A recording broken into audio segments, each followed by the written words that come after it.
All righty. Welcome in, everybody. We are Biscuits and SEC Live. It is our week 9 show, which is crazy to say. We're here to recap a absolutely wall-to-wall week 8. Of course, we've got to get to the firing of Billy Napier as well. It is a jam-packed show. Thanks for joining. Excited to have DREWTAMU on as our guest picker today as well. This is our 56th show. Hard to believe we've been doing this over a year now. So appreciate y'all for tuning in. Boss man, how you doing? I'm doing good, man. What a week 8 it was. We had so many great games all across the SEC and across the country. So just looking forward to getting into it, talking a little ball tonight. We're going to have Drew come in a little bit early tonight. He'll be in around 6:15 or 6:20. So we have to get him out of here a little early. So we'll do his segment a little bit early. And then on the back end, we'll keep talking a little bit more ball after that. So let's dive right in. Love it. Yeah, like we said, jam-packed. We got a guest picker. We got a lot to get to. So, again, thanks for joining. Sign up for the newsletter. If you haven't, it's free, biscuitsndsec.com/newsletter. Twice a week during the season, Mondays, Fridays. We just keep you up to date on all things going on in the SEC. Of course, please consider, subscribing to our YouTube, following us on social, all that good stuff. But our first topic of the night is Billy Napier finally done at Florida. Not a surprise given A, just how his tenure has gone, but B, there, of course, were reports last week that it felt like regardless of the outcome of the Mississippi State game, he would be out. And similar to our alma mater, A&M, with Jimbo Fisher, you get a win versus Mississippi State, and they still fire you the next day. So Billy's out in Gainesville. What's your thought on that? I don't know. Just give us your read on where they might go, Billy, how it's been at Florida. I mean, there's a lot we could get into.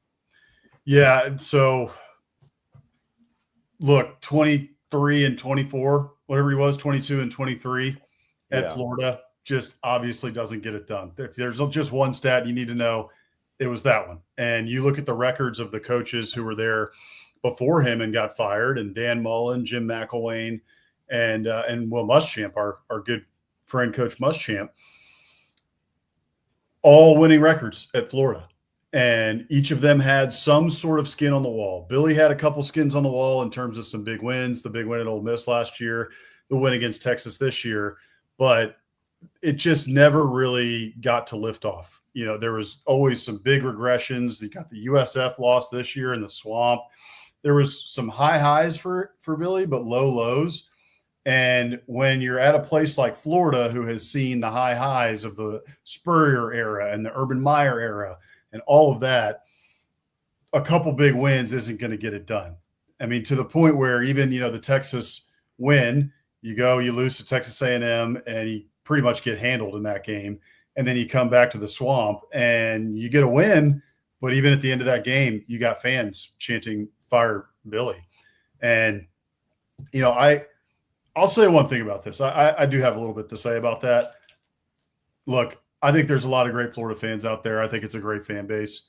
But honestly, classless to be booing Billy Napier off the field after a win and after how much that guy gave to your program. I mean, that guy, look, it didn't work out, but there doesn't seem to be a better man in college football than Billy Napier in terms of his character, in terms of the way he treated his players, in terms of the way he approached the job.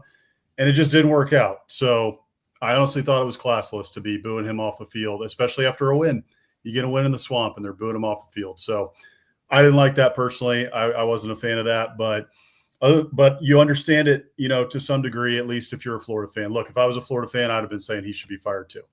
So I get it from their perspective. $26 million buyout, it had to be done. And we'll see where they go from here. I mean, I heard Josh Pate talking about it last night, and he said that he doesn't think they're going to get past Lane Kiffin or Eli Drinkwitz. He said he thinks it's those two guys. John Summerall's out there as well. So we'll see. I kind of hope Lane Kiffin stays at Ole Miss. I think it's a great story. I love him at Ole Miss. But Florida's probably a bigger job at the end of the day. So we'll see. What are your thoughts? Do you think there's anybody else out there that they may go after? I think it's interesting. I think there's a lot of really good candidates. I think Lane Kiffin and Eli Drinkwitz are excellent candidates that would do very well there, both of them. I think if they could get one of those two guys, then kind of case closed. But, I don't know. I think the Lane thing to me, and I'm sure Steven, our friend from Locked On Ole Miss and SEC After Dark, has a lot of thoughts about this. So check out what he has to say, from the Kiffin side of it. Personally, I don't think Kiffin is going to take the job there, but that's coming with no inside information. That's just a gut feeling. I don't know about Drinkwitz. He probably would. I mean, Missouri to Florida is a better gig, but if it's not one of those two guys, I think it's interesting because I think Florida does not want another G5 guy or a coordinator, which is interesting to me when you look at who the successful coaches in college football are right now, because most of them were G5 and or coordinators before they got their major gig. You look around these home run hires of guys who have done it, Jimbo Fisher, Brian Kelly, like there's a lot of guys that don't end up being, the home run you thought they were. James Franklin. Well, I was going to bring him up as maybe somebody they should go after. I think the Florida fan base would be furious about that, but I think you're right. Which I would understand. Again, we talked enough about Franklin, and he won a lot of games, but Florida wants to win titles, and Franklin didn't show the ability to do that. So if I was a Florida fan and they did hire Franklin, I would understand, being upset about it. But I think your initial point there is probably right. I think Lane is the obvious first choice. Everything out of Gainesville says that's who they want. That's who the fan base wants.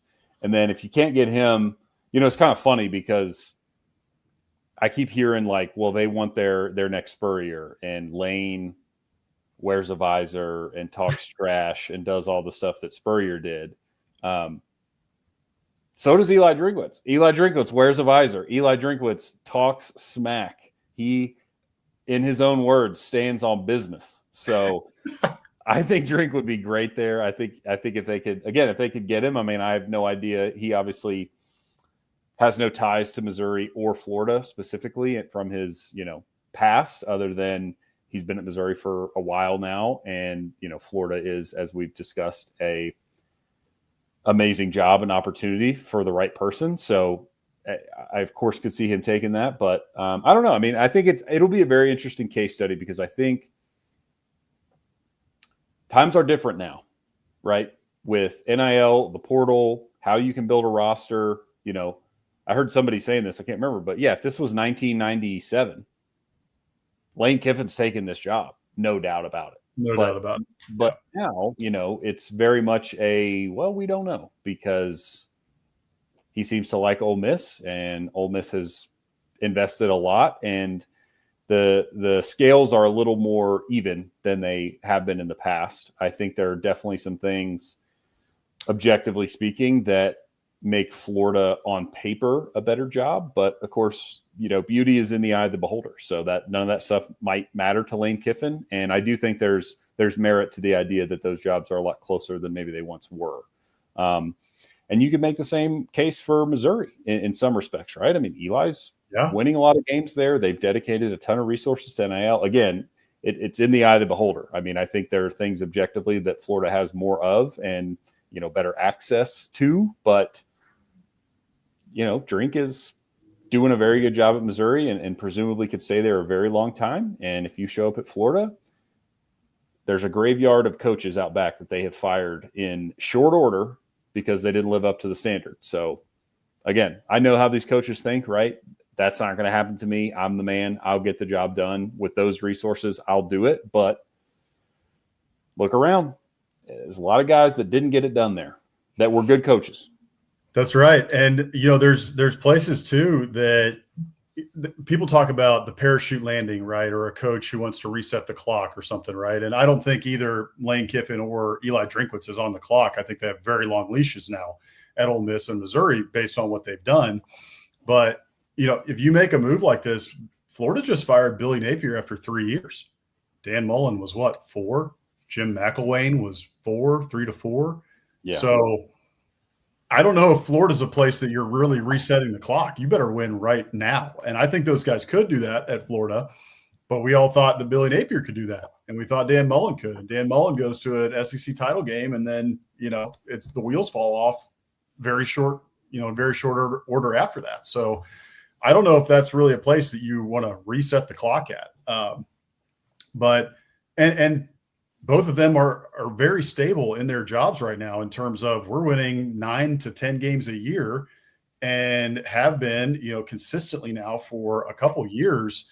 We have this thing rolling. Like, why would I go start over? And I think maybe part of that is the NIL and the transfer portal era, as you mentioned, where you can really turn over a roster very, very quickly, right?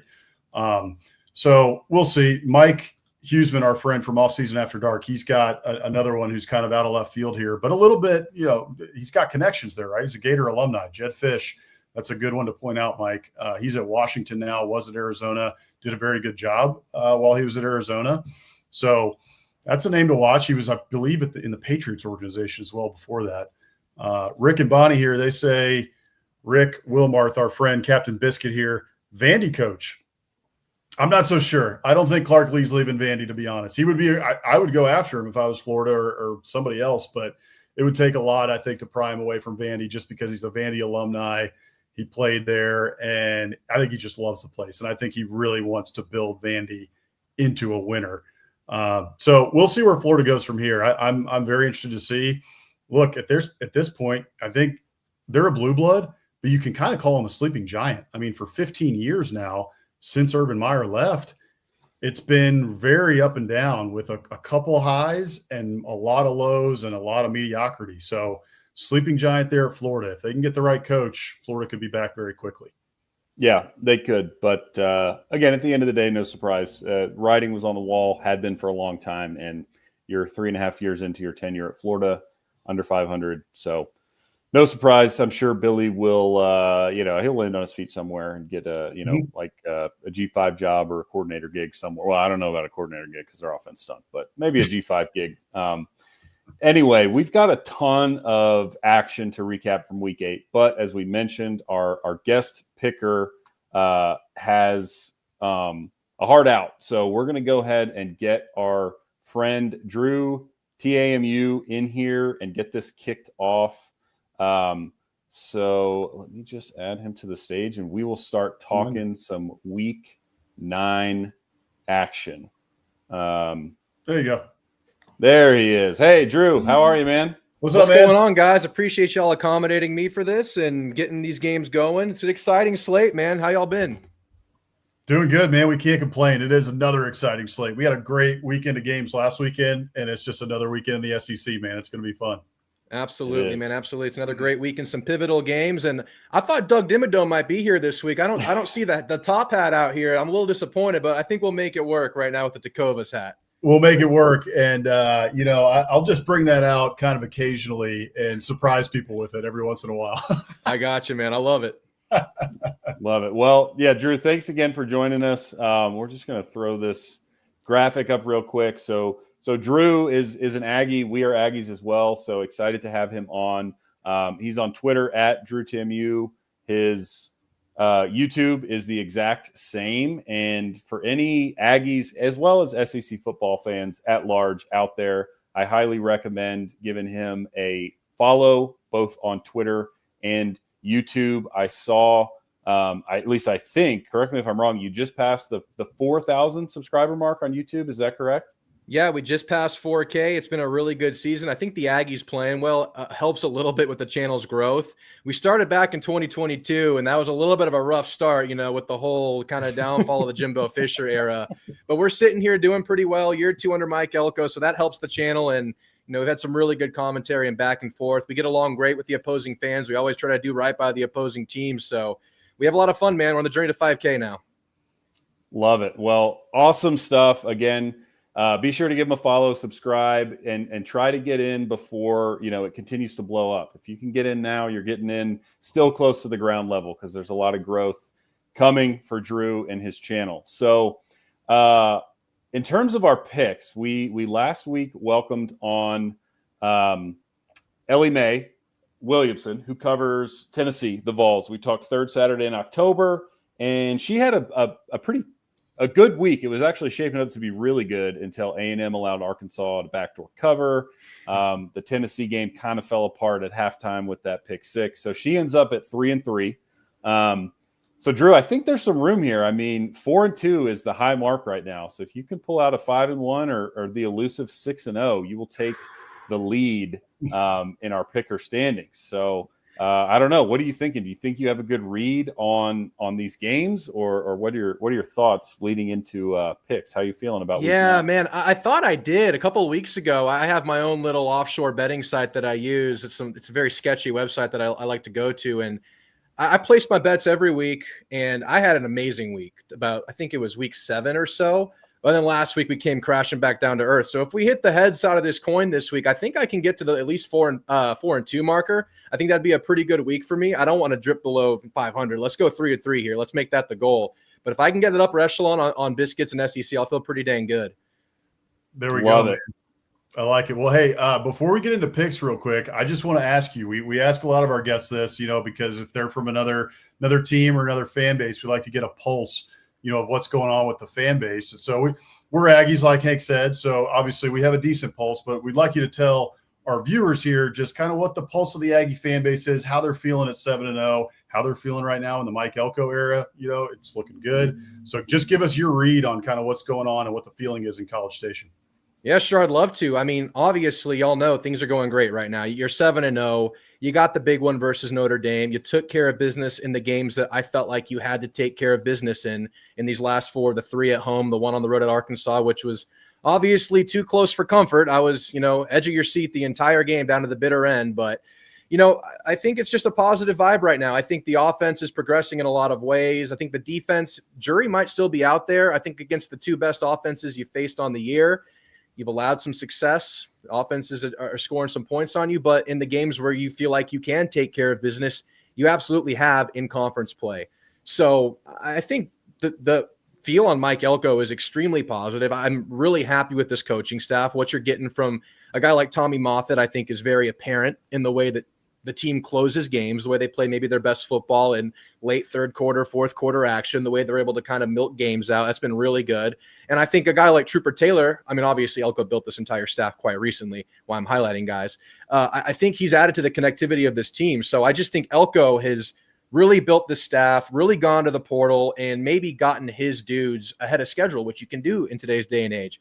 And that has to hit, it has to work, because you can see like LSU, for example, offensively, they went to the portal and maybe it hasn't gone exactly as they would have hoped. And maybe it should have gone to the portal in a couple other areas like offensive tackle. So I think we're very happy with these year 2 returns. I think it's in a really good place, but pivotal week, week 9, pivotal week 9 matchup for A&M. I mean, this is a big one. You got a big opportunity. I'm sure we'll talk about it later. Yes, we certainly will. One thing to mention on that, you mentioned Tommy Moffitt. I just want to highlight that. That was a massive hire. For folks who don't know, he's the strength and conditioning coach at A&M, and he was there at LSU for a while. He was the strength and conditioning guy for the 2019 team that won the national championship, one of the greatest LSU teams ever. And Brian Kelly let that guy walk. And so now he's in College Station, and he's doing – I think he's the unsung hero right now of, the A&M coaching staff with what he's done. A&M looks like the better team and the more conditioned team through 4 quarters than just about every team they've played so far. Yeah, it's been a really big deal. And I think he was, correct me if I'm wrong, I think he was the strength and conditioning coach for all 3 of their championships in the 2000s. I think he was the strength and conditioning coach for Bama, Nick Saban, Mr. Alabama. I think he was the strength and conditioning coach for Ed O and then Les Miles. And yeah, I mean, how do you let that happen? He's such a benefit to the team. The team is tougher. The team seems stronger and well conditioned.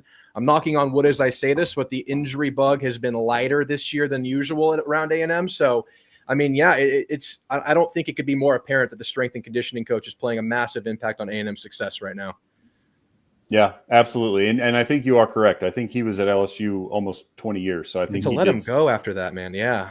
Thank you, that's Brian Kelly for you. Brian Kelly had to bring his family down, and he didn't have any room for his Tommy family. Moffitt. Yeah.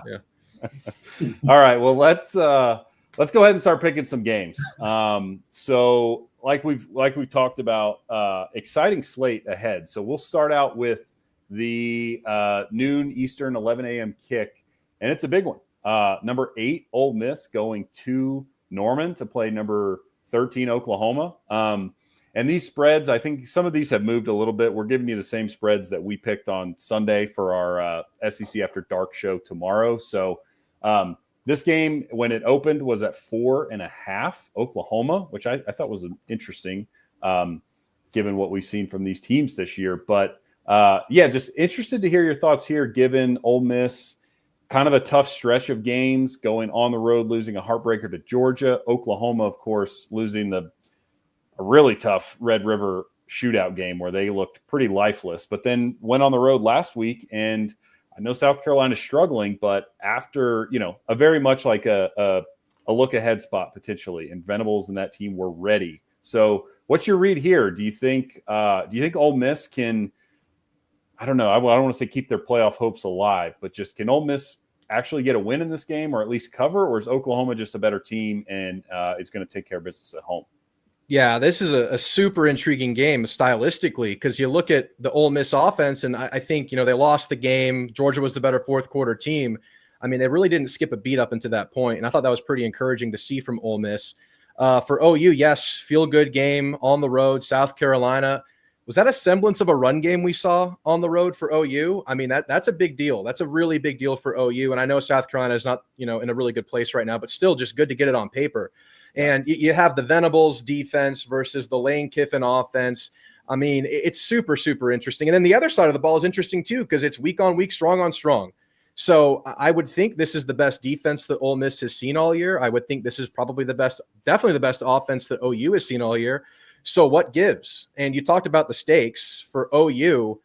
I think this is pretty much a must-win game, because you look at what happens next, right? Don't they have at Tennessee and another, I think, are they at Bama? They have a tough, they're in their stretch right now. They're in the trenches of their season, and they're at home. They have an opportunity against a quality team to get one under their belt. A lot of people saying that OU has a chance to get in at 9-3. We'll see. Who knows? But I think I give the tip of the hat to the home defensive team here. I think OU wins the game, but I think it's going to be really close and tight. So much so that if we're picking against the spread, I'm going to take Ole Miss to cover, but OU to win. I like it. I like it. And to reiterate what Drew's talking about here, just with the Oklahoma schedule. They get this home game against Ole Miss, and then they go on the road at Tennessee, bye week, on the road at Bama, and then close with Missouri and LSU. So kind of a murderer's row there. So to your point, this is probably a must win for the Sooners if they, want to potentially make a college football playoff run. Yeah, and I think Ole Miss, I mean, no one wants to lose a game. Look at their schedule. I think they could stomach this loss. I'm not saying that's a huge factor for them, but I think they have a couple of winnable ones after this. I think their toughest game might be Florida. They play State. I think it's more of a workable path for Ole Miss, and I think the urgency is on the OU side here. Yeah, absolutely. Well, I love it. Let's go to another fascinating game. Alex, you want to give a rundown of Auburn at Arkansas? Different reason it's fascinating, but it is fascinating. I love this game. Yes, I know. I love this game too. This one is off most people's radars, but people in the SEC, this one's just like, this is a must-watch game. Oh, yeah. Unranked teams, they're not very good. Their records are 2 and whatever. But it's going to be a fun one. One thing to mention on that OU Ole Miss game before we move on, it's going to be potential drenching, like thunderstorms, really drenched field. I mean, they're calling for 4 hours of rain on Saturday. So you mentioned the OU run game. I think it actually could come down to which run game is better in this, because I don't know how many people are going to be throwing the ball all over the yard like both of these teams like to do. So could it be Kawan Lacey with Ole Miss, or is it the OU run game that ends up being a little bit better? We'll see. All right, so Auburn and Arkansas. I mean, there's urgency on both sides. I'm fascinated by this game. I mean, you have Arkansas. They've already fired their coach, right? You got Bobby P. We know a lot about him from his 1 year at A&M. We wish Jimbo had unleashed him, but he did not. So anyway, he's doing – I mean, he just gave A&M a scare in Fayetteville. Now you've got Auburn, who is basically on the verge of collapse under Hugh Freeze. He's begging for John Cohen, the AD at Auburn, to give him a vote of confidence.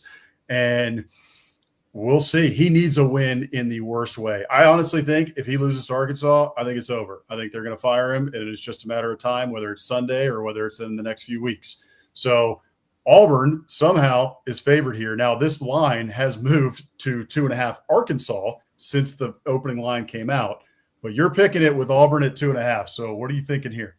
Oh, man, you're giving me a gift there. Yeah, I mean, Arkansas – for a 2-5 team that just fired a coach that, hasn't seen much success, the defense is obviously a massive liability. I mean, I was at the Arkansas game this last weekend, and that is a fan base that is alive and believes in their coach right now and has something to fight for. And I think a lot of them are in that Bobby P camp that just want him to succeed so he can be the guy and they can have clarity there. I don't think that's probably not unanimous, but there's a good contingent of Arkansas fans that really believe in the guy, because if it were up to him, he probably would have stayed there a lot longer than he did. That offense is, I think, as good as it gets in the SEC. I just think it's a super unbalanced team. I mean, Taylor Green, is that the best quarterback A&M will face this year? I think people are asking, and I think it's possible. I watched that dude completely bail Arkansas. Bail Arkansas out late versus A&M over and over and over again, dead to rights, right? You had two guys on him in the backfield and just, hobbled knee, late in the game, spinning out of it, running for a 50-yard gain to save the game, backed up in a 4th and 5. But it doesn't stop with him. I mean, their offensive line is freaking good. The first thing I noticed watching this game was how much of a pop they were getting in the run, how well they were protecting. I mean, A&M's coming off of like a tear rushing the passer, and they held their own very admirably. And the running backs are really good in Washington and the big boy, I forget his name. And then the receivers are good enough, and they get even better because of Taylor Green. Mm-hmm. So it's a good defense they're going up against. I thought they went up against a pretty good, not a bad defense in A&M. I think that, like I said, the jury's still out, but I think it's a decent defense they went up against last week at least. And I just think this is going to be a storm for Arkansas, and not the rain kind that we had last week, but I think this is the one where they get it. And I think this is a big win for Arkansas. This is a 31-27 game. So Arkansas, if you're giving me 2.5, I'm taking that. I mean, I'm taking Arkansas plus 2.5 here. That's a pretty simple one for me, but that defense is bad. The defense for Arkansas is not very good. Maybe this is the game the Auburn offense can put it together. This is an opportunity to do so. It really is. It's there for them. But I have it higher scoring, and I have Arkansas getting over the top. I'm interested to see what happens, man. We've got you're right about the Auburn offense. It has been so bad up to this point, and they're scoring, 17 points a game or something in SEC play.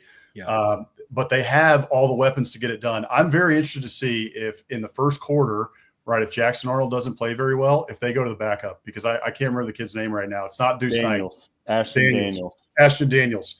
He's getting reps with the first team. That's public knowledge. So I would not be surprised if we get a quarterback change, and maybe that's a spark they need, going forward. So we'll see. I mean, it's felt like they're a quarterback away the entire Hugh Freeze era, right? It feels like that's been the missing piece. I mean, they had Cam Coleman and others last year. Offensive line this year was supposed to be one of the more improved units in the league, and maybe they would be if they had a quarterback that could get the ball out more quickly or actually get the ball out at all. So, yeah, I mean, that's definitely an option. And if that happens, I mean, if I'm Arkansas, I get a little bit nervous because he's been such a problem for them. So we'll see, man. I think this is a big one for Arkansas, but I'm definitely not counting Auburn out in this one for sure. Yeah, as we all said, this game maybe nationally not getting a ton of attention, but for SEC diehards, this will be a very fun one to watch. No matter how the outcome goes, as Aggies, we don't have a dog in the fight, but it should be a fun one. I wish they both lose. Yeah. Right. Well, let's go back to Columbia, South Carolina. So we're talking a little bit about the Oklahoma traveling there this past week in week 8. So week 9, Bama heads there, and Bama's on a roll. They are 13.5-point favorites right now. They've won 4 consecutive games against ranked opponents. It feels like they'll probably continue to roll given how South Carolina has looked, which is very completely lost. The Mike Shula hire has not turned out well in Columbia. But the only thing I'll note here is in Kalen DeBoer's tenure, which granted it's pretty short now, but this is where they've struggled, is double-digit favorites on the road. You look at the games that they've lost, and it's Vanderbilt, it's Oklahoma last year, it's Florida State the opening weekend. So what are your thoughts here? Do you think this Bama team is legit and can take care of business, or is there a potential just scary situation looming at Williams-Brice? So Williams-Brice in October, always scary. What time is this game? Do y'all know by chance? This is a 3:30 Eastern kick. Okay, so not a night game. I've been there, man. It's a great place, and that was a year where they had like 3 wins and they were still electric at least for a quarter. Man, see, you're right. I mean, DeBoer, great in the big game, can slip up in this spot, right? That's been kind of his thing, and that we saw that as recently as last year. We saw it week 1 this year, but I feel like they got that one out of the way this year. And I think they're on kind of a mission on this journey right now. 4 ranked games in a row. This is a scary spot. It's a game that could be a big letdown spot, but that South Carolina offensive line, man, they're giving Lenora Sellers absolutely no help. This defense, I mean, OU just ran on them. I know Bama maybe struggles a little bit with the run. They're kind of manufacturing it however they can. I think Bernard was their leading rusher last week. They're finding, ways to generate a running game, and maybe they can generate it the classic way against a defense that can't really stop it. I'm going Bama big, and quite honestly, if this spread was bigger, I think I would still be taking Bama to cover. I'm going to go Bama really big, 38-17.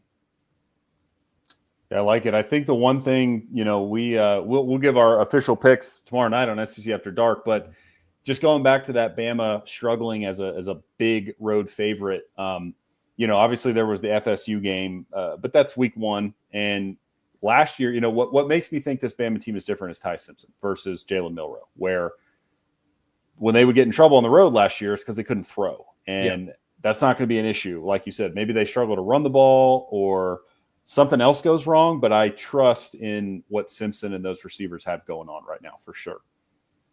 Yeah, he looks great, man. There's nothing he can't do right now. I mean, it's been such a great run, such an arc for him to be there for a while, then take the job this year. And it just feels like a better fit with Grubb and DeBoer to have a guy with Ty Simpson's skill set for sure.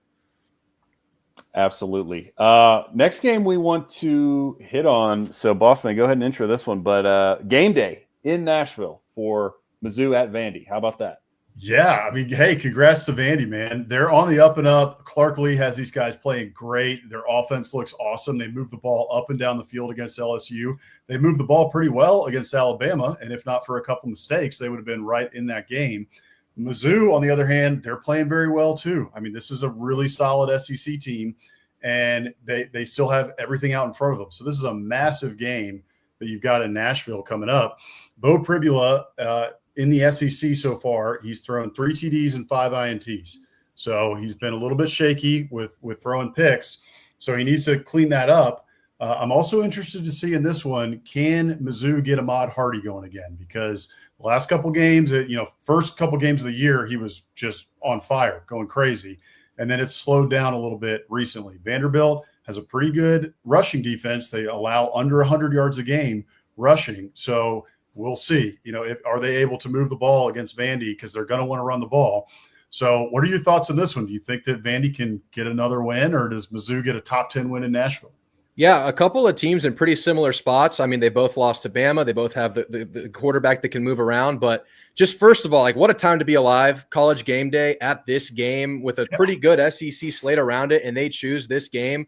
And it was a spotlight game in Nashville last week too versus LSU. But yeah, man, my big question is exactly what you just brought up. Can they get Ahmad Hardy going? Because, he was breaking tackles, looking like a Heisman candidate leading up to these last 2 games. I think it was Bama and Auburn. It's been, under 60 yards in both games, and that's such a big, thing for this Missouri attack, because they don't have much of a vertical passing game. They get some stuff going. They have some smaller receivers that can get going in the short game and make some things happen. But, I think this Vandy defense played pretty well against LSU. I think they have some studs out there, but I really like the Missouri defense. I really like these defensive ends they have. They have 5 sacks apiece. And I think up until this LSU game, Vandy maybe struggled a little bit protecting the quarterback, and a lot of what happened was Diego Pavia making plays. So interesting game in the trenches on both sides. I'm looking at that first and foremost, but Really tight game, really hard to pick this game, really. And it's, what is it? It's Vandy -3.5. Mm-hmm. It's so close. I'm going to go with home team quarterback. That's what I'm going to do here. I'm going to go with the better quarterback. I think it's clearly Pavia. I think Pribula is pretty good and he can run a lot, but I think Pavia's, doing some really superstar things out there. We saw it all game versus LSU, him extending plays, spinning out of, areas where it seemed like he was clearly sacked. It was incredible to see. So I'm going to give Vandy the edge at home with the quarterback, 30-24. They cover. That's a good call. I saw the PFF grades come out. He's got like Diego Pavia, 95 plus PFF grade as a quarterback. I think he's in like 4 different categories. He's either first or second in the SEC. So it's hard to bet against Diego Pavia right now. Absolutely. All right, let's go. We'll pick the Aggie game last. It is the nightcap after all in Tiger Stadium. So that will then take us to Starkville for the Longhorns. Another road game. They obviously struggled a week ago against Kentucky, but pulled out a win. Mississippi State in a similar scenario didn't struggle, but lost a close game on the road to Florida. I'm fascinated by this game. Texas has obviously not looked up to what people expected them to so far this year. Mississippi State, while being better than I think a lot of people thought they would be, are still looking for their first SEC win since 2023, I believe. So Texas is a 7.5-point favorite here. I can't wait to see them with their first cowbell experience, the Longhorn fans. I know they haven't been there yet. So this should be a fun one. And I think, Mississippi State's certainly capable of keeping it close. What's your read on this one? Yeah, it's another extremely intriguing game. And this whole SEC slate, it's not like the marquee name matchups you typically see, but they're all just super intriguing for different reasons. And this is one of them because Texas, 3 road games, 3 losses or 2 road games, 2 losses so far this year. Or is that 3? No, it's Ohio State, Florida, and Kentucky. No, they beat Kentucky. It feels like a loss. It feels like a loss. Just reflecting on it. Yeah. So the offense has struggled. I mean, obviously they have an offensive line problem, and that's the center of all of their problems right now as a team. I think it's that offensive line, inability to help a young quarterback. I mean, he's not extremely young, but he is raw. He is newer to the starting ranks. And, he has his issues, but this offensive line isn't really giving him a chance to find his way. And I think everybody knows that when you have an offensive line, your offense becomes unstable. You don't have a reliable running attack. There's a lot of problems there. But when they do have opportunities, they are missing on those opportunities. And that is just amplified everything. I mean, Arch has an open receiver and he underthrows him or overthrows him, or you have a critical drop by Wingo for a first down in this game, or it's a 3rd and 3 and you get a weird coaching call. You get like a double reverse pass on a clear, conversion where you feel like you should try to run this ball. Like you should try to get this thing going. I think Texas only had like 8 designed runs in the first half against Kentucky. I mean, I'm not really sure what happened there. Very strange play calling and just kind of an uneven offense, inconsistent offense. If they can at least get into that look that they showed against Oklahoma, really good defense where they were able to get into field goal range, chip away, get some short stuff going, get Arch moving around. I feel like they got to do that against Mississippi State because that is Texas's offensive strength right now. For Mississippi State, I do think they're, better than their record. They're playing some decent football. I think Jeff Lebby and them are getting a lot out of, a team that maybe lacks depth and talent. But I've just kind of seen, in the A&M game that A&M was able to wear them out. A&M was able to really tire that defense out as the game went on. And maybe this is the game where Texas can try to do that. I don't think Mississippi State is a prolific pass rush team. I don't think they get a major push with their defensive front. So maybe this is the game where Texas can kind of start to chip away offensively, but it's in Starkville, man. It's with the cowbell. It's going to be really, really difficult. I just as an aside, Texas's defense is awesome. That's a championship caliber defense. Mississippi State has struggled at times protecting the quarterback. I think they're getting healthy at offensive tackle, which is a big deal for them. But I see Texas making this a really, really tough night for Blake Shapen. So I think the magic number for Texas in this game to win it, 21 points. If they can get there, I think they're winning this game. And I'm going to say they get there. I'm going to say they win this one. There's a lot of upset calls for this one. I'm going to say Texas wins this one. I'll go 24-17, which is not a cover. So give me Mississippi State, I guess, in this drill. I like it. Home dogs. I mean, hey, we somewhat try on the show to put our personal biases aside, but 90% of the time. This Right. would inevitably be hilarious if Texas went there and somehow lost. Dude, you know what? Their fans, I mean, some of them are out on the team. Like, oh, we're losing this game. We're going 7-5. It's like, dude, honestly, like being objective, that defense is going to keep them in every game. They're going to have chances in every game, even against A&M. When that game happens, I'm just waiting for them to have their breakout offense game against us. You know, that's how it's going to go. But that defense will keep them alive and will give them time. And that was kind of my talking point about Texas going into the year. I thought this offense was going to take some weeks to get going, losing what they lost last year, new quarterback, offensive line, receivers. But it's been more of a hurdle than any of us could have expected. But I'm going to give them the slight edge in the win, but not in the cover, not to cover.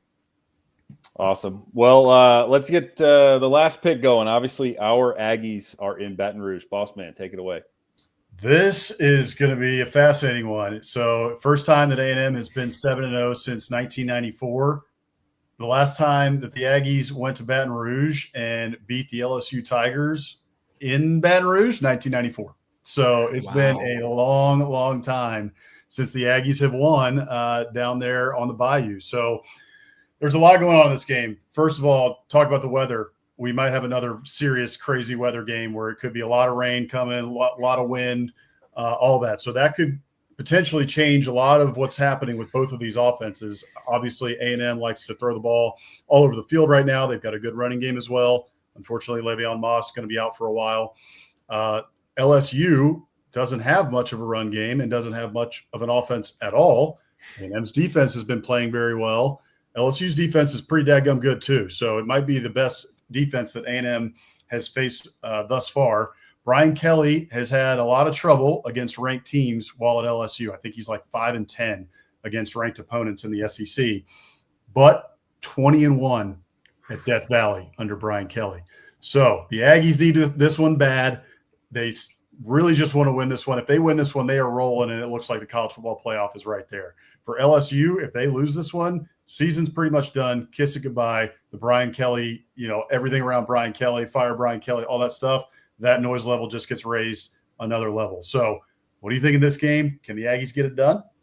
Dude, so many storylines. I hope we're partying like it's 1994, man. There's a lot of parallels going with that season. I didn't realize that was the last time they won in Death Valley, but yeah, man. I mean, it's a huge game for both sides for totally different reasons. They're trying to salvage. A&M is really trying to get ahead in a very commanding way on the season. You get this one. I mean, you're going to beat Samford. It's a 9. You're at 9 wins on the year. You need one between Missouri, South Carolina, and Texas. Such an opportunity for A&M. And yeah, you laid it out perfectly. I mean, that offense has been a surprising struggle. And with LSU, my whole thing was O-line or the defense as a whole, which was pretty good last year, but really kind of struggled down the stretch. One of those had to hit the upside, and the defense has. But the O-line has been such a liability, man. It's been so – it's honestly sad to see, even from a rival's perspective, to see Nuss not really looking like himself, getting hit as he's throwing, having to get the ball out so quickly, so consistently. Surprisingly, they don't have much of a vertical passing game. I mean, Nick Anderson really hasn't gotten it going. Chris Hilton really hasn't gotten it going. He was great in their vertical game late last year, coming back from injury. But it's Death Valley at night. It's wounded animal mode team. I think a lot of Aggies are kind of projecting this to be, okay, A&M is making their stand here. This is where they can do it. This is where they can play that complementary football, both sides. And yeah, they definitely can, and that would be great. But I just have a feeling there's going to be that last-ditch glimmer, that last-ditch, that kind of dying breath, that's kind of brutal to say, from Brian Kelly and this LSU team, where they could put some stuff together, man. They always seem to go away from their run game, but they have like 3 runners averaging over 4.5 yards a carry. If they maybe just try to establish it and test A&M in that department, maybe they can find some success. But with A&M's defense, it's been against the offenses that are somewhat flawed or just not playing at a high level, where they just tee off and have really good games. We saw it in that 3-game homestand. And if we're looking at recent history, just looking at the sample size so far, that's what LSU's offense is.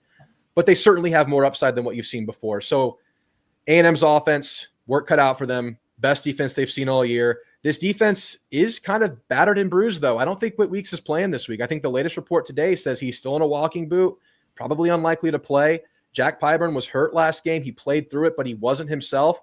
Harold Perkins has just not really been himself since going down with the injury. And it's been a weird liability at that nickel star position. And I think A&M's offense is playing at a pretty high level. I know that Arkansas game, it's not a great defense he did it against, but A&M played really well in that game offensively. So having said all of that, scary spot, desperate team. I think it's a lot closer than we hope to be, but I do think A&M wins it, covers. I think it's 31-24 Aggies.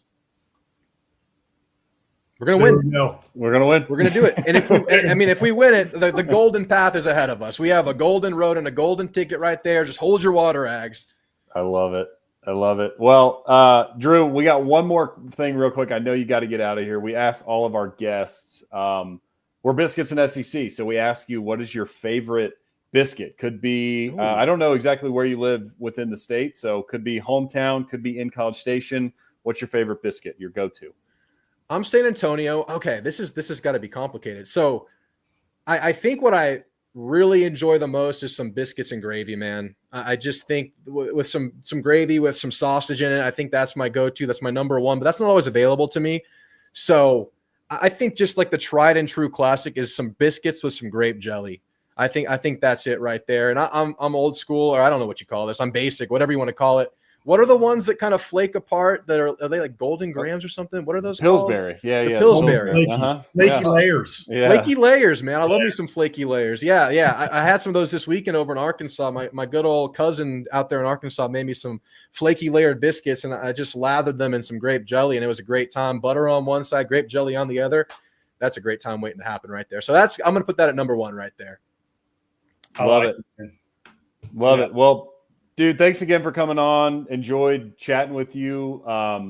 Enjoyed your picks. We'll keep tabs. We'll keep we'll post your record next week on our picks, so be sure to check it out. But again, as Drew gets out of here, guys, be sure to give him a follow at DREWTAMU on socials and on YouTube. He does an excellent job talking A&M and all things SEC.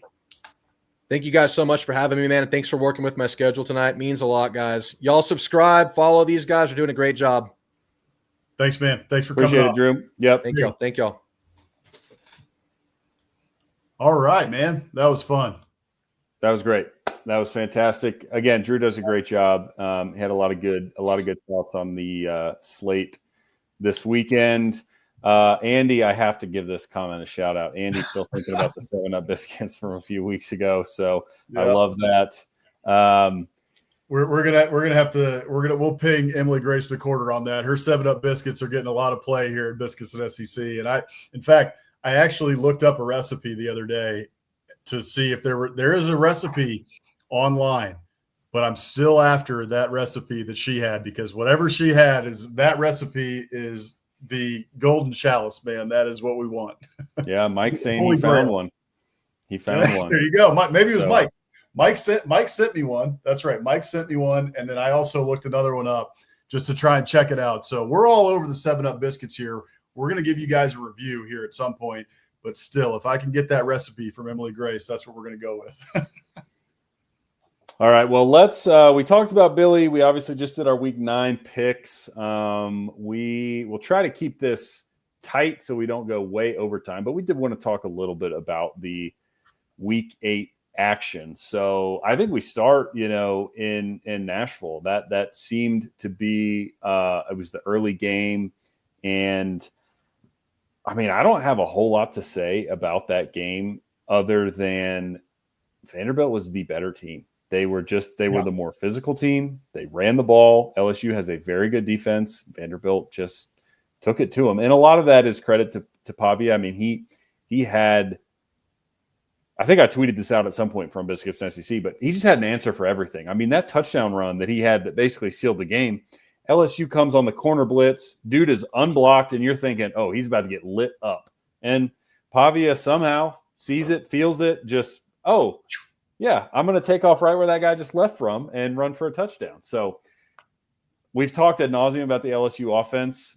They still have a lot of issues, but it wasn't really their fault in this game. They didn't have a ton of possessions. Vanderbilt has always been good at that under, this new regime with Clark Lee and Jerry Kill and Tim Beck and all those guys. They force you to be extremely efficient. And at the end of the day, LSU was not quite efficient enough. Exactly. I mean, the thing to me that was just crazy is, in what world? I mean, in my lifetime, did I think that I would be saying that Vanderbilt owned the trenches against the LSU Tigers? No, I didn't. And that's what happened. The Vanderbilt is very good along the lines. Or do they have like all these stars, 4 stars, 5 stars like Alabama or LSU or A&M, or, pick one of your blue blood SEC schools? They don't, but they play like it, and Clark Lee, credit to him and his staff, because they are getting every ounce of everything from these players. Every piece, little bit of talent, little bit of coaching, scheme, all of it. They're getting everything that they can out of this team. And it's just impressive to watch. I mean, we saw it early in the year against Virginia Tech, and they played, who was the other team they played that they beat that kind of put everybody on notice? South Carolina. Yeah, South Carolina. Thank you. Both on the road, right? And both of those games, they hammer both of those teams. In the past, they would have probably been the one getting hammered. And now they owned the trenches against Virginia Tech. They owned the trenches against South Carolina. And now they own the trenches against LSU. So that piece of it is just what is so impressive to me about what is going on in Nashville right now. And then you add on top of that, you've got Diego Pavia just running this offense like a maestro, and his stats may not jump off the page to you. And I think I tweeted something like this as well on Biscuits and SEC, but his stats don't jump off the page to you. But if you watch those games, he is making plays like crazy, like Johnny Manziel type plays in critical situations that are propelling Vanderbilt to victory. The run that you talked about, I think it was like a 4th and 3, where he rolled out and threw it back on the screen, and it was wide open. And they went, it was like, he's just running this offense perfectly. He knows exactly what they want to do, and he's hitting it in stride. It's really impressive to watch. So that was my takeaway. And yeah, LSU, it's kind of going down the drain. I mean, hey, one more thing to say about LSU, and then I'll let you go. They scored 24 points in this game. One of those was a crazy touchdown that Nuss just, threw a duck. And who was the receiver? I'm forgetting who the receiver was. Xavier Thomas. Xavier Thomas, you're right. So Xavier Thomas, he catches this ball and just makes, lemonade with a whole bunch of, sour lemons, and gets it into the end zone. And that was an impressive play, an impressive run. But I mean, the likelihood of that play happening, not very high. So I would frankly take that one off the board. That doesn't happen against most teams. So in reality, your team scored like 17 points against Vanderbilt. Yeah, LSU's in a world of hurt. Yeah, I think I texted you right after that touchdown and was just like, dang, that's a crazy touchdown. LSU still in this. And then I think I said, but that is not repeatable. Like there's right. No skill in that. There's nothing they could do to do that again. It was a video game play. It was right. Video game. Yeah. And meanwhile, everything Vandy was doing looked repeatable. I mean, you look at Vandy's drive chart, it's like 10 play, 13 play, 9 play. I mean, they're just surgical down the field. They're not, like you said, they're not, maybe it is because they don't have the blue chip, but like they have a lot of really good players. I don't want to downplay it, but like they just don't have, somebody that's going to be able to do what Xavier Thomas did on that run. I don't think on their team, but they don't need it because they are efficient. They're smart. They know what they're doing, and their offense is really difficult to stop. And so they're able to go on 8, 9, 10, 11, 12, 13 play drives and just pick you apart. It's impressive, man. Super impressive. Methodical. The word I would use for Vanderbilt is methodical. Again, your drive chart, 9 plays, 10 plays, 12 plays, 16 plays, like all that, and they're chewing up clock. And they're methodical, and they just boom, boom, boom all the way down the field until they get to a point where they're inside the 30-yard line, and then Diego Pavia just works his magic. Yeah, no, exactly. It's cool to see, and again, they've got a big one this week against Missouri, so fascinated to see how that goes. Elsewhere in the SEC, in Athens, 2 offenses that were anything but methodical in this game. Man, somebody who's been in a coma for 3 years and last time they saw Georgia was 2021, 2022, wakes up and sees this and thinks, Kirby Smart must be gone. What's going on? The Georgia defense is completely lost. This is not the same team. And they're right. They're not the same team. But, man, we keep saying it. Georgia is tough as all get out. And, I don't want to compare A&M to Georgia because of how much more Georgia has accomplished. So please hear what I'm saying here. But the way this season, those two teams thus far have been able to win different style games is impressive. And Georgia keeps doing that where, all right, we're on the road in Knoxville. Joey Aguilar's throwing it all over the yard. Gunner, go get us 44. Okay, done. Same thing. Ole Miss. Man, we can't stop Trinidad Chambliss. They are throwing the ball all over us. Gunner, can you get us, 43? Yeah, no problem. I mean, Yeah, Gunner Stockton, 26 of 31, 289 yards, 4 tutties through the air, added 59 yards and a touchdown on the ground. Like, again, it's not always pretty. The defense has serious flaws, but they are gritty. They're gutsy. They make plays when it counts, and they outscored Ole Miss 17-0 in the fourth quarter. That's your ball game.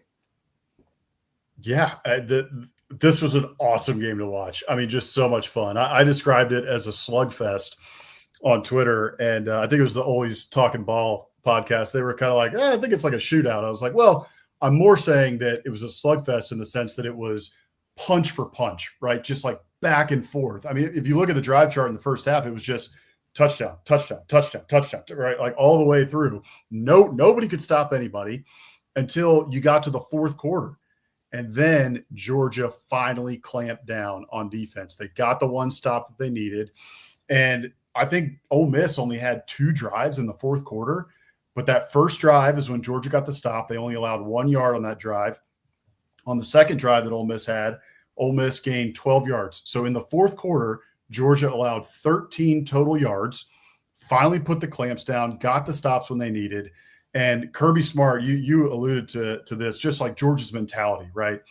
Georgia is just they've been in the Kirby Smart system and the Kirby Smart mentality for so long now that it's just ingrained in that place. And what it is Kirby put it the best. He said in his postgame press conference, he said, we talk about this all the time. We are tough to kill. We are hard to kill. And that's right. Like, Ole Miss has you on the ropes. Lane Kiffin said in his press conference, he's like, we had a grand opportunity right in front of us. And I was telling my guys on the sideline, go and take it. Go and take it. Like, we can beat Georgia in Athens, and we're on our way to the playoff. We can beat these guys. We can beat anybody. It's time. Seize the moment. But it's Georgia in Athens against Kirby, and they're hard to kill. So I was just very impressed with Georgia, which we're seeing them be able to win games in different ways as well, right? Like similar to Texas A&M, they're having to score many more points than they've had to in the past in order to, win these games because their defense isn't as good as it has been in the past. But you want to play Georgia in a shootout, they can beat you. You want to play them in a rock fight, if Georgia needs to only score 27 and beat you 27-24, they can do that too. So I think the other last thing I'll say on it is both of these teams are very, very good, right? Upper echelon of the SEC, no doubt about it. I think both of them are really solid. Total vindication for the Biscuits and SEC podcast here. Biscuits and SEC Live, Boss Man and Hammer. Before the season, we were talking about there was a lot of stuff out there, national media types and all these folks like, yeah, we don't know if Gunner Stockton's that good. We don't know if he's going to do that good. I don't know. We've seen stuff on him. We've seen his stats. We're not that. They were just kind of poo-pooing him, kind of like, yeah, we're not sure. Well, to this point in the season, he's outplayed Carson Beck, who's now at Miami, and he is one of the better quarterbacks in the SEC. And the kid is just a gamer. He's got it. He's got the moxie. He can make the throws. He made the throw at Tennessee. He made multiple big-time throws in this game. So the kid can throw the ball. The kid can run the ball. He's got it. And if they can ride Gunner Stockton and, get this defense shored up just a little bit more, and Ole Miss is one of the better offenses they're going to play all year. But if they can tighten up the defense just a little bit, this is a team that can make the college football playoff and make a run again, just like they have in the past. Yeah. Yeah. The Mike Bobo doubters are silent right now because Georgia's offense is good. Yeah. Speaking of another good offense, we'll keep rolling along here. Bama with another very strong performance in this one. Obviously, offensively, they only put up 30, scored 37 as a team, but the lack of run game from Bama does worry me a bit. But I, kind of as I said to Drew earlier, it's like, man, I really just trust Ty Simpson and what they got going on through the air. He was 19 of 29, 253 yards, 2 touchdowns. kind of even a ho-hum performance by him, but again, very efficient. Like anybody will take that going into a big rivalry game like that from their quarterback, especially I guess he did have the fumble, I think, but no interceptions.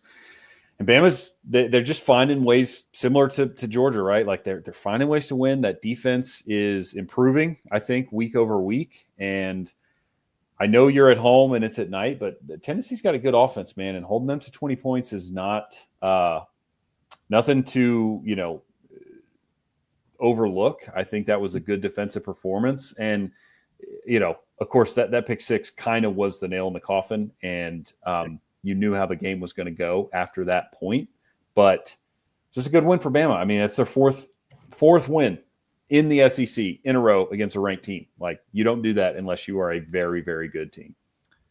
Yeah, we're coming up on Halloween, and I may just dress up as Kalen DeBoer in the black hoodie because that's the Grim Reaper right there.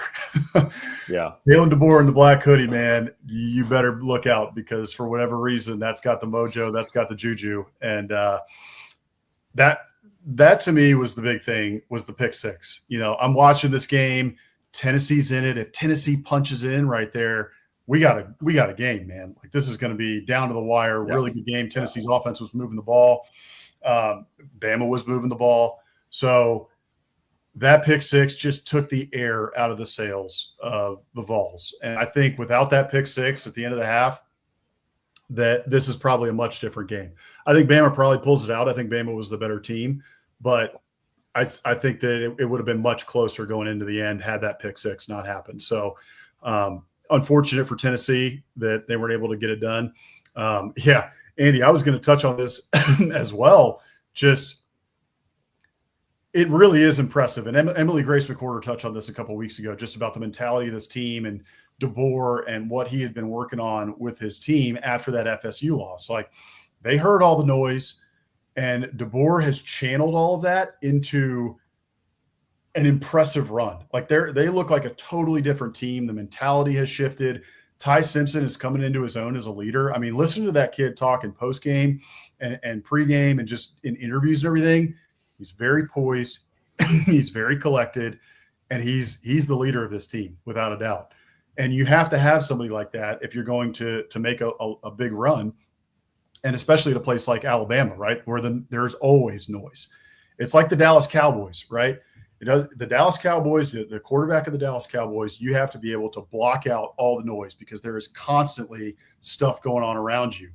Ty Simpson, after that FSU loss, that was the question. Is he going to be able to block out the noise? Is Kalen DeBoer going to be able to block out the noise? Is Alabama as a team going to be able to block out the noise?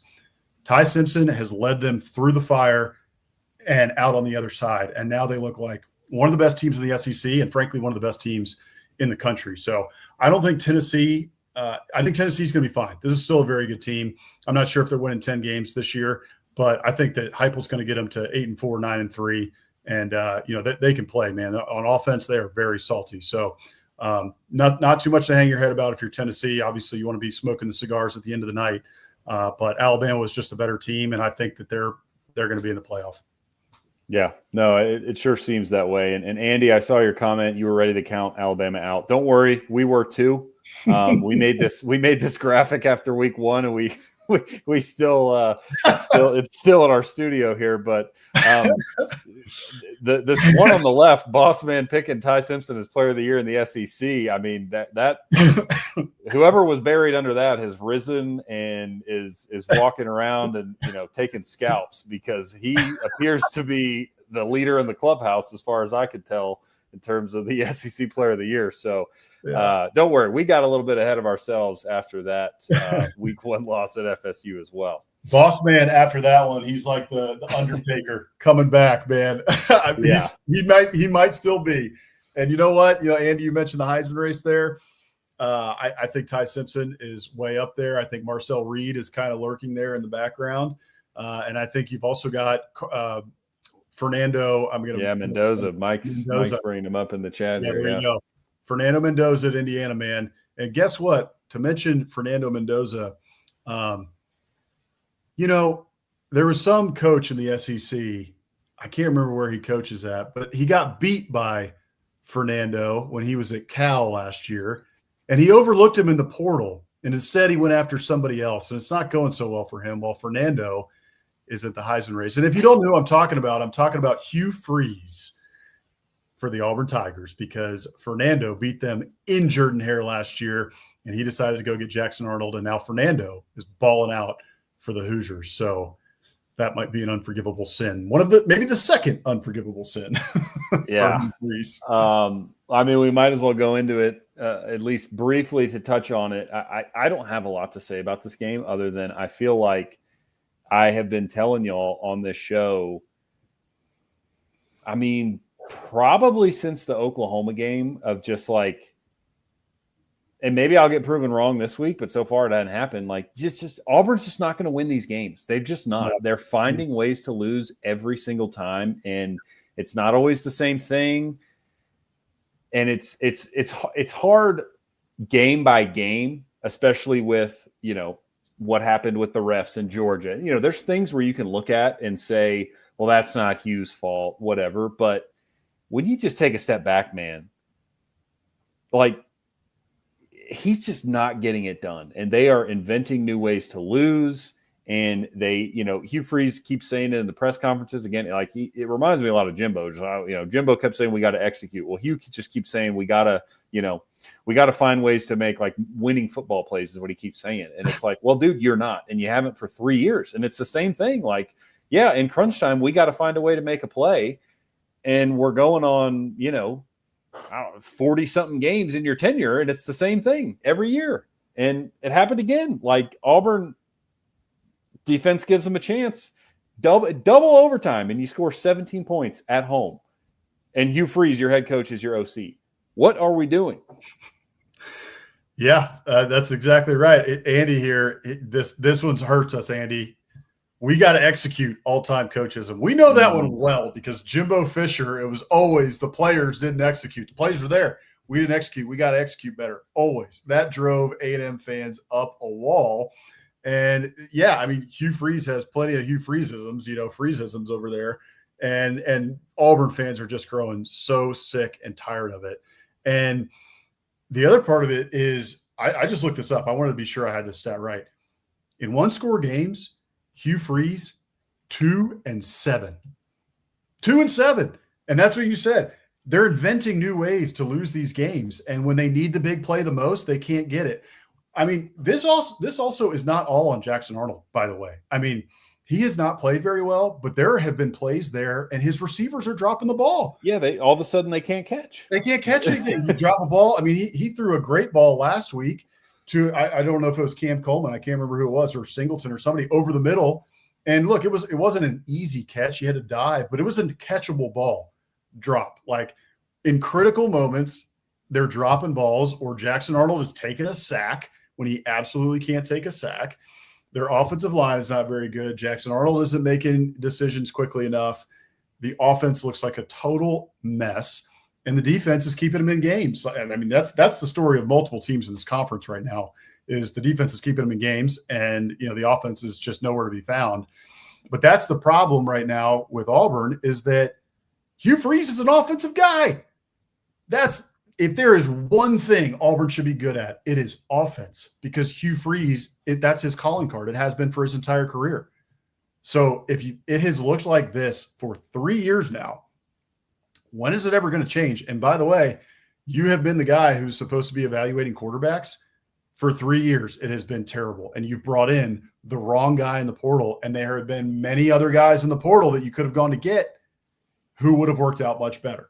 So I don't know if he's ever going to get a chance to get to his big recruit Deuce Knight, because the Auburn fan base is really ticked. And for Missouri, good win. Tough SEC road win. You got to go to Jordan-Hare at night. Get a win. Just keep moving on. Yeah, I mean, look, that game to me is just a tale of two different coaches, frankly. We brought it up. Freeze finds ways to lose games. He's 2-7 in one-score games. Well, Drink's the opposite, man. That guy, again, I don't know what it is. It's one of those traits about coaches or teams that's hard to quantify. But, dude, Missouri makes clutch plays, and they have made clutch plays for years. They win close games. Not all of them, but a lot of them. Mm-hmm. And they did it again here, right? When they need to make a play, they make plays. And then, for the second straight week, a opposing coach at night in Jordan-Hare is screaming at the top of their lungs from the sideline, celebrating a win. And Hugh Freeze is walking off the field, and the Auburn. I feel bad for Auburn, man. I feel bad for those fans. It's a great fan base. And, we were talking off air, but it's like they bought into the Uncle Baby Billy preacher sales pitch that Hugh Freeze gave them. And 3 years into it, they're figuring out that, or 4 years now, I don't even know how long he's been there. I can't remember, but like they're figuring out it was all a sham. He's selling, elixirs from the back of his Oldsmobile, and Auburn bought into it. And yeah, I feel bad for him. I feel bad for the Auburn fan base. But anyway, we got to move on. We got a couple more games to touch on. Let's quickly payday, hallelujah. Yeah, let's quickly hit on A&M Arkansas. We did talk a little bit about this with Drew, so we don't have to belabor it much.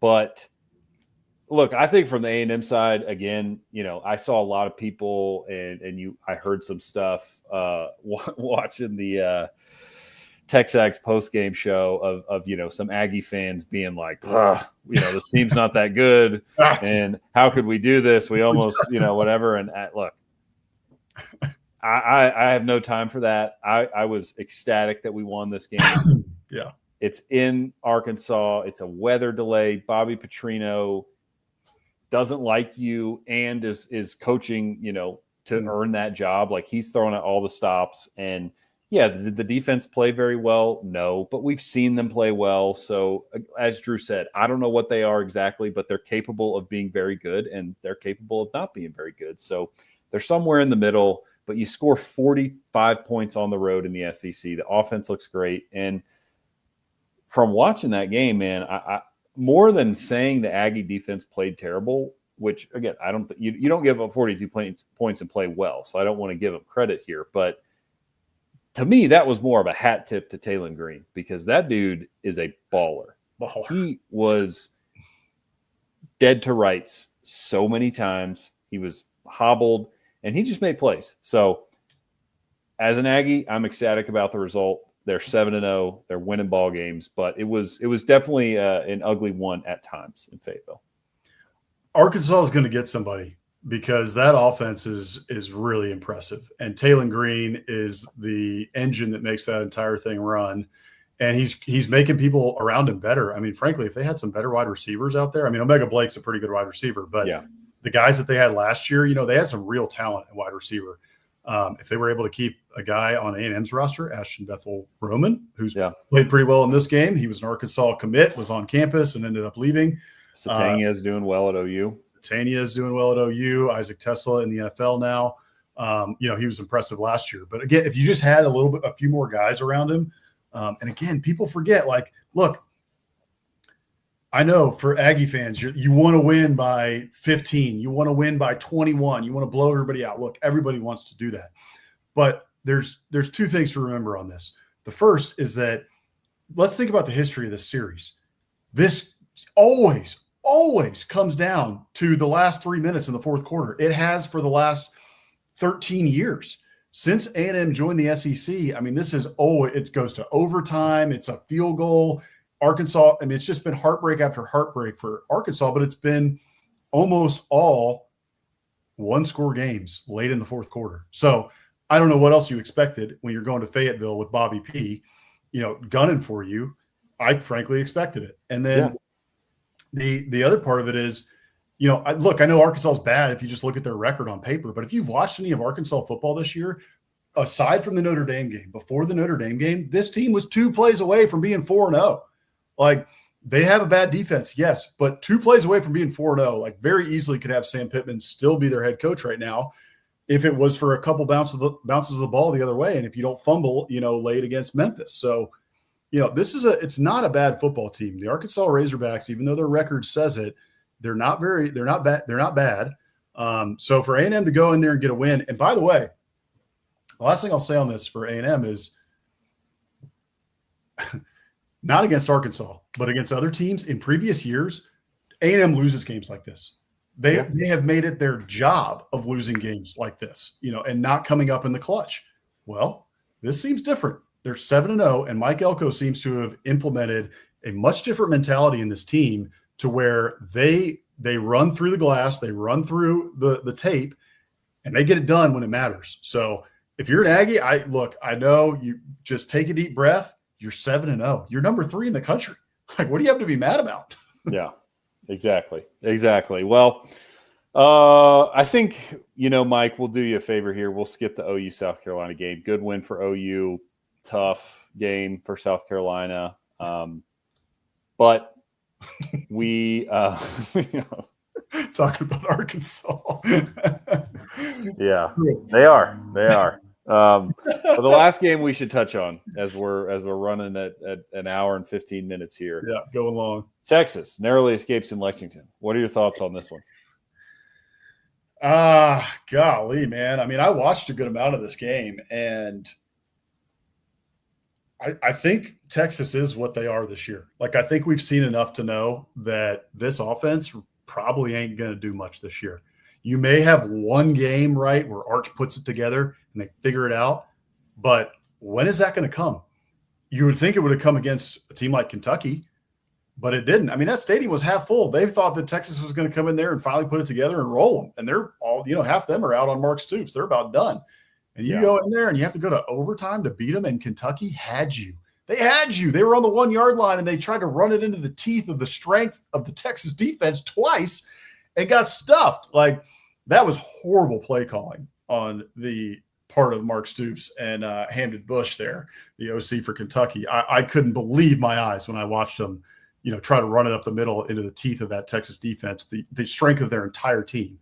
But hey, credit to Kentucky. Cutter Boley played a great game. He really did play well in this one. So you got to be excited about for Kentucky fans with Cutter Boley going forward. But this is Texas, man. They should be absolutely whipping a Kentucky team like this. And to come out with a 3-point win, man, it's weird in Austin right now. And look, Mississippi State, you really better be worried, because this could end up being another game very similar to Florida last week with Florida and Mississippi State, where it's a 1-score game going into the final minutes there. So. Yeah, I mean, look, I agree with everything you said. I don't want to belabor too long on this one, but I think it's just worth pointing out really how improbable it was that Kentucky did not win this game. First downs, Texas 8, Kentucky 26. Oh my gosh. Total yards, Kentucky 395. Texas 179. They didn't break 200 yards. My goodness.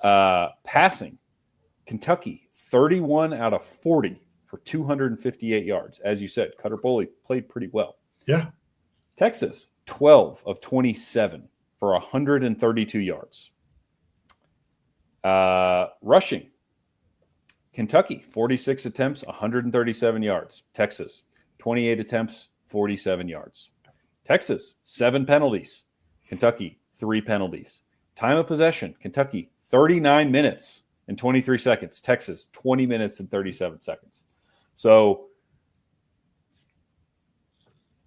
yeah, Kentucky had this game. Every single statistical category shows they should have won. Of course, the one Texas touchdown that, basically saved the game was thanks to another punt return that got them down to the 5. But look, at the end of the day, Texas, they unless they magically find something, they're going to start catching losses quickly, because that type of performance, I don't care how good your defense is, you will lose ball games. Vanderbilt, Georgia, Arkansas, A&M, and even Mississippi State this weekend probably all beat you if you play like that. Certainly 3 out of those 5 beat you if you play like that. So I don't know. I don't know what levers Sark can pull on offense, because they do have a lot of issues really across the board. Offensive line's not good. Arch is not playing good. Receivers aren't getting open. I actually do think Wisner's a good player. So if he had some blocking, I think he could make some plays. But I don't really know what levers they can pull to fix this. But again, if they don't, I don't care how good your defense is, you're going to start catching losses. And we'll see this weekend if they get something figured out, because Mississippi State is vulnerable on defense. And so if you're going to have a good game, maybe it's this weekend. But easier said than done with the cowbells ringing in your ears, man. I could see midway through the second quarter of this game, things are not going well. And there's a picture of, Arch on the sideline looking like a Manning. And people just meme it because, the cowbells are going crazy and Arch, looks like he's in space and Texas is down 10-0. Yeah, the stadium pulses through the roof. Yeah, right. Yes, I could definitely see that. Don't steal that. We're making that meme. The whole thing with, you mentioned it, the whole this is not going to get fixed this year, and this is why. You mentioned the offensive line. It's the offensive line. That was the one thing. I mean, there was a couple things that we looked at with Texas we were worried about, right? That they had to replace a lot. They had a lot of new guys coming in, right, both on offense and on defense, namely at quarterback, right, new starter. But the biggest thing that we honed in on was the offensive line. They've got a lot of guys who are, highly recruited, really big dudes on the line. They're towers and everything, but they're all new. You lost 4 guys to the NFL. So 4 out of your 5 offensive linemen are new. And we've been hammering it on this show. That is such a big thing. If you guys are looking at preseason magazines and all that sort of stuff, and everybody's pumping sunshine up of whatever team it is, right? The first thing to look at is the offensive line. What do they have on the offensive line? Did they bring in a bunch of transfers on the offensive line? Is this an offensive line like Texas A&M has, where they've been together for a couple years? They're now upperclassmen. They've been playing together in the same system for a couple years. That all matters. And at Texas, they don't have it right now. Those guys are not playing together. They're missing assignments. Arch isn't calling checks very well before the play to set protections. It's kind of a mess on the offensive line. That's not getting fixed this year. So that's why I think in these games going forward, I mean, bring up their schedule here for one more second so I can go through it. So before the season, right, we're looking through these games and we're like, okay, I mean, I think they can go 10-2, right? Oh, they're going to whip Kentucky. Mississippi State's terrible. They're going to beat them. Vandy, who knows, maybe regress to the mean. Georgia's good. Arkansas should beat them. A&M, you beat them pretty solidly in College Station, if not for, a couple of mistakes. Ohio State's a toss-up. Who knows? Now, I mean, you mentioned it. We just saw what happened against Kentucky. We saw the loss to Florida, saw the loss to Ohio State. They haven't looked good in games against like UTEP, right? They didn't look good for a half against San Jose State. Yeah. Mississippi State can get you Vanderbilt, Georgia, Arkansas, A&M. All those games now look much, much more difficult because your offense is stuck in quicksand. Texas has a lot of issues right now, and I don't think it's getting fixed this year. And I'm really interested to see. There's already starting to be calls. Should Sark give up play calling? Right. Same thing with Billy Napier, right? All the Florida fans give up play calling, become a CEO. A&M fans when Jimbo was there, give up play calling, become a CEO, get out of that, right? They're already starting to talk about it at Texas because not only has the offense been really bad this year, but they had offensive issues last year too, in the last 2 years with Quinn Ewers, right? Quinn Ewers, they would score points, but they would go on dry spells for long periods of time. So, yeah, man, I don't think they're fixing it this year, and we'll see how this looks at the end of the year. But Stephen Willis, again, got to give him his flowers, locked on Ole Miss before the season. He said they're on 8-4 watch. I thought he was crazy. I thought 9-3, 10-2. They legitimately are on 8-4 watch. Yeah.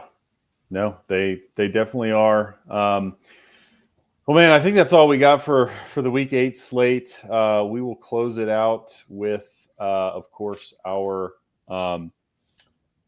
Muschamp Coach of the Week and Biscuit of the Week. You handled the Muschamp Coach of the Week, so I will let you take that away. You bet. So we could have gone a couple different ways with this. As always, there's always a couple, coaches who rise up and are a Muschamp Coach of the Week nominee. This week, the one runner-up that I had, there was a couple. John Summerall probably could have won it again. He's in the running, seems like almost every week. Yeah. And then Eli Drinkwitz as well. he had some good quotes. He especially had a good quote today on Feinbaum. I'm not sure if everybody saw it, but you ought to go check it out because Feinbaum asked him about the Florida job and how they were blocking out the noise. And Drinkwitz said, well, it's kind of like if you're debating if you're going to run for the United States Senate or keep your job. Feinbaum started laughing, so he took a little jab at Feinbaum and tried messing with him, patting him on the head on his show. It was pretty funny. So Eli was the runner-up, but if all of you, we got almost 300 of you watching tonight, so thank you all for being with us. If you don't know, if you're new to Biscuits and SEC, this is not a joke. On Coach Muschamp, we love Coach Muschamp here. We name a Muschamp Coach of the Week every week because Coach Muschamp, while his stays at South Carolina and at Florida didn't go as he would have liked, overall, he exemplifies, the passion of college football, and his players love him. Every player that played for him loves him. He's punching whiteboards. He's got blood running down his face. He's headbutting players and all that. So we like to give it to a coach who exemplifies his passion each week. So this week, this is a coach who is passionate and is doing a heck of a job. So your Muschamp Coach of the Week right here, Clark Lee from Vanderbilt, for getting a big win over the LSU Tigers in Nashville.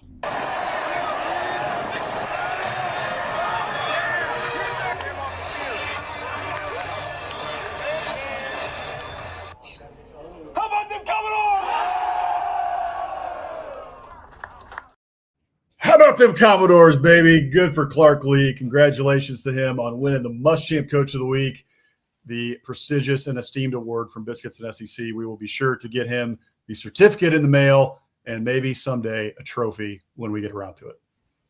Absolutely. Yep. Good stuff from Clark Lee and Vandy to close us out. Our biscuit of the week. Again, we got a big audience tonight. Appreciate y'all being here. We always highlight a biscuit at the end of the show. If you want to be highlighted yourself, whether it's a biscuit you enjoyed at a fine establishment or homemade, shoot us a DM, drop us a line, an email, contact@biscuitsandsec.com. We'll be sure to feature it. Our biscuit of the week this week is a in-house biscuit. So this is from one of my favorite coffee shops in Fort Collins. My fiance loves this place, so I find myself there pretty often. And they make a really good just bacon, egg, and cheese biscuit with like a green chili sauce. And there's some like cheese and jalapeno in the biscuit you can kind of see there. It's very good. You can see I'm munching down in the truck after picking it up a little bit later. But yeah, I've had that a couple times this season, actually. A couple different Saturdays before games kicked off. I found myself at this Bindle coffee shop getting a bacon, egg, and cheese with this green chili sauce breakfast biscuit, and it is darn good. That gum, yeah, that looks incredible. I don't know, that looks like that biscuit is maybe working like Popeyes on you. I mean, look at that guy; he's jacked. Impressive. Yeah. Bindle Coffee Company. If you want some protein biscuits, go to Bindle in Fort Collins, Colorado. Yeah, it'll have you busting out of your shirt in no time. But that looks awesome. By the way, we've started a tradition here at Biscuits at SEC. I've been doing this. I think I started it last year, and the tradition is every Saturday morning I go get a biscuit. Sometimes it's just a Chick-fil-A spicy chicken biscuit. That's my go-to. Sometimes it's from a local spot down the road from me. Sometimes I make homemade biscuits, or Hammer and I have done it as well when we've been home together. But if you guys want to join in on the tradition, we would love to have you guys join in with us. I'll post it on Saturday morning as I get up for game day. Saturday tradition. Let's have a day, y'all. And, post a picture of the biscuit, give you the rundown of what I'm going after. And if you guys want to join in, you're welcome to reply to that or tag us at Biscuits and SEC on Twitter and show us what biscuit you got that you're running out to get you ready and fueled up for a big Saturday of football. Absolutely. No, that's a great tradition. There's no better way to start a college football Saturday than a big breakfast biscuit sandwich. So we highly recommend it. That will do it for us. What a show. We've gone almost 90 minutes, so appreciate y'all sticking around. That was a super fun one. We had a ton of stuff to go over from week 8. Drew did a great job coming on as a guest picker. If y'all missed that, be sure to go back and watch it. We'll be sending some graphics out. But once again, he is at DREWTAMU on all the socials and YouTube. And last plug, sign up for the newsletter, biscuitsandSEC.com/newsletter. Next one will be out Friday, then following Monday, totally free. And hopefully it keeps you all entertained. But thanks again for watching, everybody. We'll see y'all next Wednesday. And we'll see you tomorrow night for SEC After Dark to make our picks. Thanks for joining us, everybody. Appreciate y'all.